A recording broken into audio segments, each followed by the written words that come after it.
తెలంగాణలో 22A పై గందరగోళం నెలకొంది. దీన్ని వెంటనే రద్దు చేయాలని విపక్షాలు డిమాండ్ చేస్తున్నాయి. సీఎం రేవంత్, మంత్రి పొంగులేటిపై విపక్ష పార్టీల నేతలు తీవ్ర ఆగ్రహం వ్యక్తం చేశారు. కాంగ్రెస్ ప్రభుత్వం భూ దోపిడీకి తెరతీసిందంటూ ఆరోపించారు. మరోవైపు మంత్రి పొంగులేటి 22A అమలు విషయంలో పొరపాటు జరిగిందని, తమ ప్రభుత్వం సరిచేయడానికి సిద్ధంగా ఉందన్నారు. ఇట్లాంటి ల్యాండ్ బ్రోకర్ని బంద్ చేసి పేదల భూముల గురించి కూడా ఆఫ్ చేసి ఇవాళ మీ పరిపాలన కొనసాగించుకో తప్ప, లేకపోతే వీటి మీద జరిగేటువంటి దుర్మార్గాలు, అక్రమాల మీద లోతైన అధ్యయనం చేస్తాం. ప్రజా ఉద్యమాలు మాత్రమే కాదు, ఈ దేశంలో చట్టం ఉంది, న్యాయం ఉంది. ఆ చట్టాన్ని, న్యాయాన్ని అమలు చేసే ఏజెన్సీలు ఏవైతున్నాయో వాటికి కాంప్రమైజ్ చేసే ప్రయత్నం చేస్తాం. మొత్తం భారతీయ జనతా పార్టీ పరంగా వీటిని అడ్డుకునే ప్రయత్నం చేస్తామని చెప్పి ఈ సందర్భంగా తెలియజేస్తాం. లక్షల మంది ఇలా హైదరాబాద్ లో ఆగమైపోయింది. ఆ రోజేమో ధరణి తెస్తే పెద్ద పెద్ద మాటలు మాట్లాడిండ్రు. నిషేధిత భూములు తీసేస్తామన్నారు.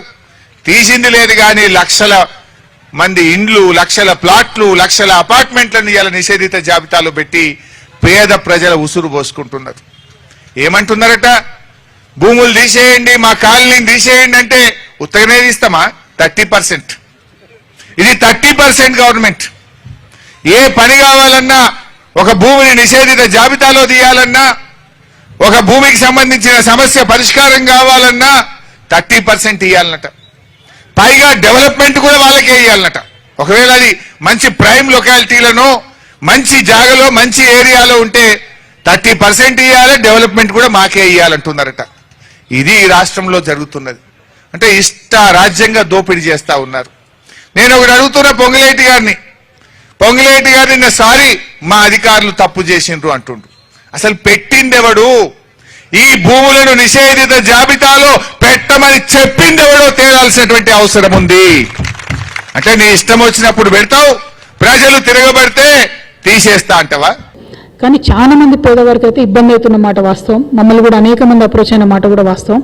సో 22A అనేటటువంటిది భూమి కొట్టేసే సరికొత్త కాంగ్రెస్ పార్టీ స్కీమ్ అని చెప్పి నేను బిలీవ్ చేస్తా ఉన్నా.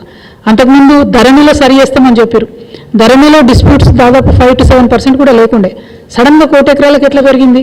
ఇది వీళ్ళు వేస్తున్నటువంటి కొత్త స్కీము. భూ దొంగతనం చేయడానికి వాళ్ళు వేసుకుంటున్న రాచబాట అని నేను నమ్ముతున్నా. తక్షణమే దాన్ని సాల్వ్ చేయాలని కూడా డిమాండ్ చేస్తా ఉన్నా.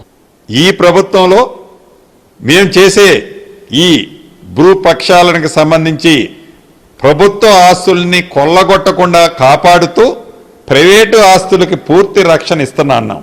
మేము చేసిన దానివలన కపుల్ ఆఫ్ డేస్ ఏదైతే ప్రజలకి కొంచెం ఇబ్బంది, అసౌకర్యంగా జరిగిన మాట వాస్తవమని నేనే చెప్పాను.